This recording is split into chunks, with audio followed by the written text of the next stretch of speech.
Alô, vocês, alunos e alunas do sétimo ano, e aí, pessoal, como é que vocês estão? Tudo tranquilo? Tudo bem com vocês? Estamos aqui para a nossa Lesson 17, nossa 17ª aula remota, pessoal.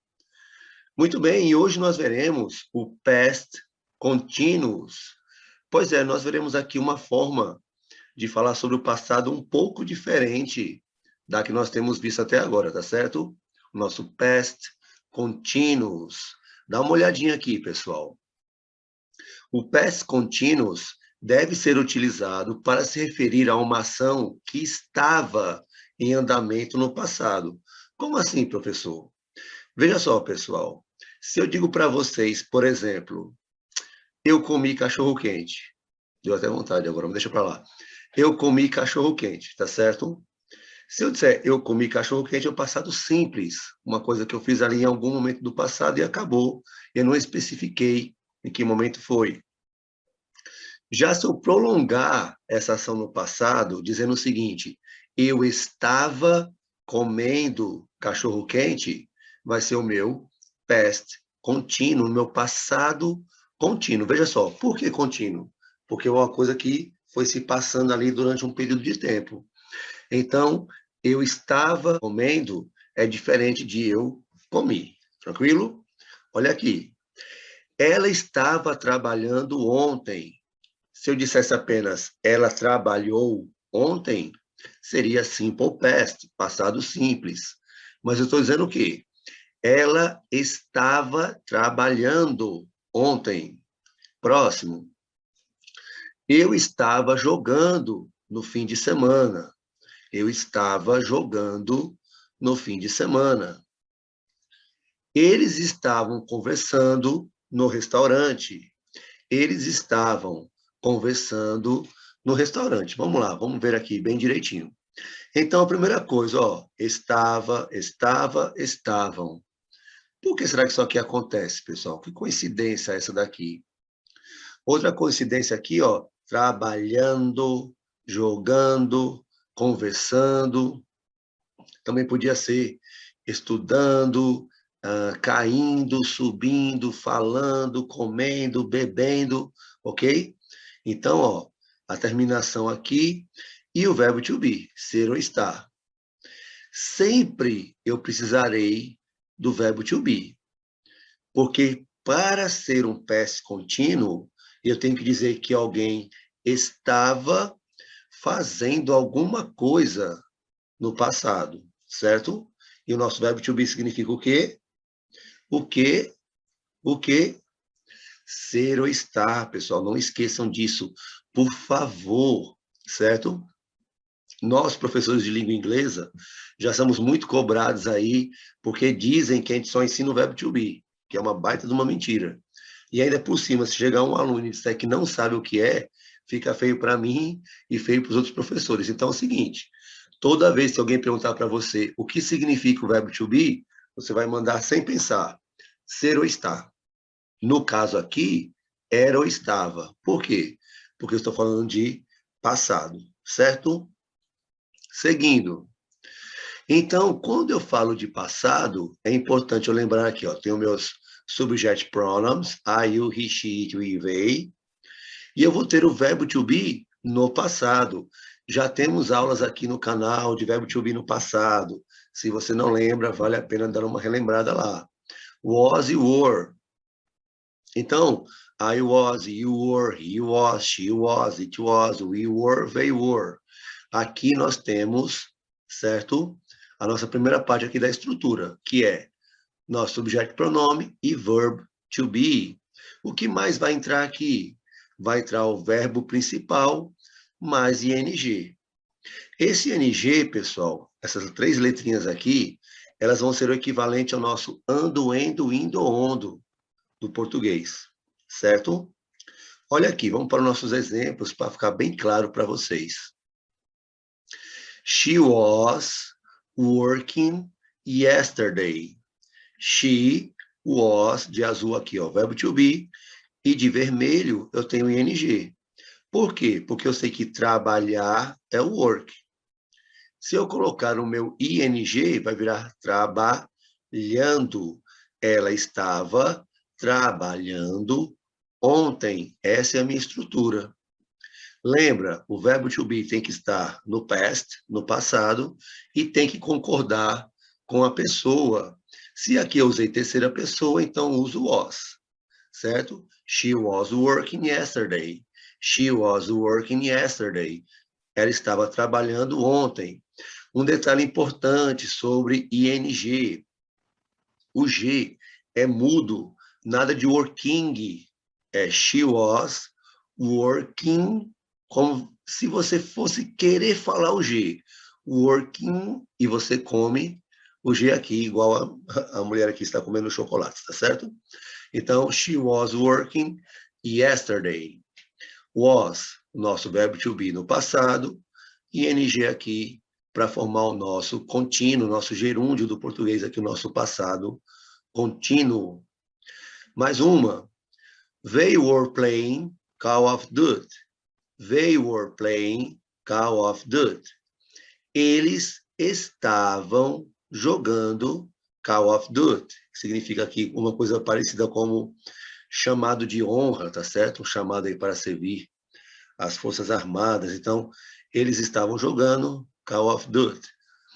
Não é legal traduzir isso aqui, pessoal, porque é o nome do jogo. Então, você sabe o que é tipo um chamado de honra, mas você lê como Call of Duty mesmo, tá certo? Mais um. You were dancing so well yesterday. Você estava dançando bem demais ontem, muito bem ontem, certo? Então, ó, were, que é o nosso verbo to be no passado, combinando com you, nosso verbo dance vira dancing, o SI e entre ing. Nós já estudamos gerúndio, já estudamos ing quando vimos presente contínuo. Então, as mesmas regras que nós vimos no presente contínuo, nós vamos aplicar agora no passado contínuo, mudando o verbo to be, tá certo? Pessoal, eu sempre digo a vocês, é importante que não percam aula por isso. As aulas vão se complementando, então, uma coisa que você viu, sei lá no começo do ano, que talvez ela não tenha feito muito sentido, vai fazer sentido agora, quando você encaixar com outra coisa, tá bom? Vimos a forma afirmativa e agora como é que eu vou negar? Como é que eu faço aqui um passado contínuo negativo? Olha só, continua com subjeto e pronomes. Eu sei que eu pego muito no pé de vocês, mas, pessoal, sem subjeto e pronomes não existe inglês. Sem você conhecer as pessoas, saber quem é a terceira pessoa, saber o que é singular, o que é plural, você não avança, não tem como avançar no inglês, tá certo? Então, olha lá. O que era o was vira wasn't, que nada mais é do que o was mais not. Na nossa aula de passado sobre o verbo to be, a gente estudou isso aqui, tá bom? Então, ó, wasn't, weren't, wasn't, weren't, weren't. Tranquilo? E a frase fica, mais uma vez, o verbo principal, mais ing. Eu não estava alguma coisa, você não estava alguma coisa. Vamos ver aqui. A primeira frase é, he wasn't sleeping well. He wasn't sleeping well. Ele não estava dormindo bem, certo? Uma coisa que ele não estava fazendo, não estava conseguindo fazer, ele não estava conseguindo dormir bem. Então, agora eu tenho o verbo to be da forma negativa do passado e mantenho o ing. Outro exemplo. They weren't liking the class. They weren't liking the class. Eles não estavam gostando da aula. Pessoal, deixa só eu reforçar aqui mais uma vez. Olhem, na verdade, quando a gente fala em ing, a regra é mais simples. Eu vou só relembrar aqui para vocês dois detalhezinhos, tá bom? Primeiro, verbos como like, como love, verbos como dance, verbos que acabam com a letra E. Quando vamos formar ing, quando vamos formar contínuos, a letra E sai e entra ing, tá certo? Liking, loving, tranquilo? Então lembra que a regra pede isso daqui, a letra E sai. E uma coisa que não acontece Por exemplo, study, cry, que são verbos que acabam com Y precedidos de consoante. Várias vezes nós vimos que esse Y tem que sair.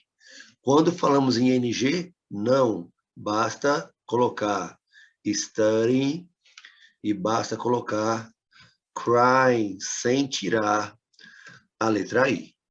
Desculpa, sem tirar a letra Y, é claro, né? Sem tirar a letra Y. Certo? E nós já vimos isso aí quando estudamos o nosso present continuous. Só para relembrar aqui. Eles não estavam gostando da aula. Mais um. He wasn't studying. Olha aqui o exemplo que eu acabei de dar. O study com ing, studying. Você não vai ter aqui mais que tirar o Y. Cada regra, pessoal, você tem que lembrar quando é que usa. Então, aqui, ó, lembra? Eita, o professor falou que se eu vou usar ing, eu não preciso tirar o Y. Vimos a forma afirmativa, a negativa, agora falta o quê? Interrogativa. Quando eu vou para a forma interrogativa, eu começo invertendo os papéis. Quem vem primeiro aqui agora é o meu verbo to be, depois subject pronomes e, por último, o verbo principal, mais o ing. E, é claro, o meu ponto de interrogação, não é isso? Ficando mais ou menos assim, ó. Was it raining? Was it raining? Estava chovendo? Estava chovendo, certo? Quer saber se estava chovendo.